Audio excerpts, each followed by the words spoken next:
सगळ्यांना मनापासून शुभेच्छा देतो आणि दरवर्षी लाखो भाविक या यात्रेला येतात आणि आईचं दर्शन घेतात मनोभावे श्रद्धेने आणि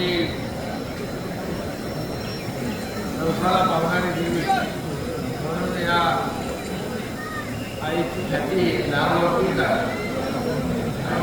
हजारो लाखो लोक या ठिकाणी येतात. मंदिराचं काम चांगलं सुरू आहे आणि कुटुंबीय या देवस्थानाचं सगळं